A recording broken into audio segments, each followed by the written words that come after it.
ভারতের জ্বলুনি বাড়াতে পাকিস্তানের সাথে সম্পর্ক বাড়ানোর উদ্যোগ নিয়েছেন প্রধান উপদেষ্টার প্রফেসর মোহাম্মদ ইউনূস।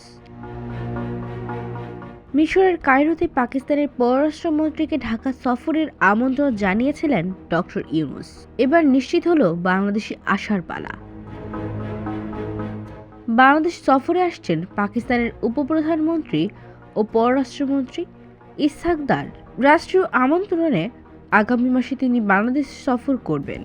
আসন্ন সফরকে যুগান্তকারী বলে উল্লেখ করা হচ্ছে। জুলাই আগস্টের ছাত্র জনতার গণঅভ্যুত্থানের মুখে বাংলাদেশের প্রধানমন্ত্রীর পদ থেকে পদত্যাগ করে ভারতে পালিয়ে যান শেখ হাসিনা। এ পট পরিবর্তনের মধ্য দিয়ে বাংলাদেশের সরকার পরিবর্তনের পর পাকিস্তানের সঙ্গে বাংলাদেশের সম্পর্কের উন্নয়ন ঘটেছে।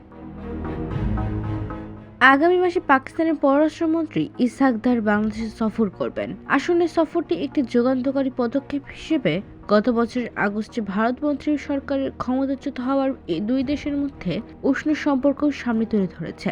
2012 সালের পর পাকিস্তানের কোনো পররাষ্ট্রমন্ত্রীর এটাই প্রথম বাংলাদেশ সফর হতে চলেছে। এর আগে ইসলামাবাদে এক সংবাদ সম্মেলনে ইসহাক দার বাংলাদেশকে হারিয়ে যাওয়া এক ভাই উল্লেখ করেন। তিনি বলেন, বাংলাদেশকে সম্ভাব্য সব ধরনের সহযোগিতা করবে তারা। তিনি বলেন, পাকিস্তানের পররাষ্ট্র সদর দপ্তর বলেছেন, অর্থনৈতিক কূটনৈতিক অনুসরণ করবে ইসলামাবাদ। বিশ্লেষকরা বলেছেন, হাসিনার পতনে বাংলাদেশের দাদাগিরি বন্ধ না হওয়ায় মাথায় হাত ভারতের। এর মধ্যে ঢাকায় আসছেন পাকিস্তানের পররাষ্ট্রমন্ত্রী। এ নিয়ে যারা দুশ্চিন্তা কাটছে না দিল্লির সাউথ ব্লকের, কি করবেন ভেবে পাচ্ছেন না তারা।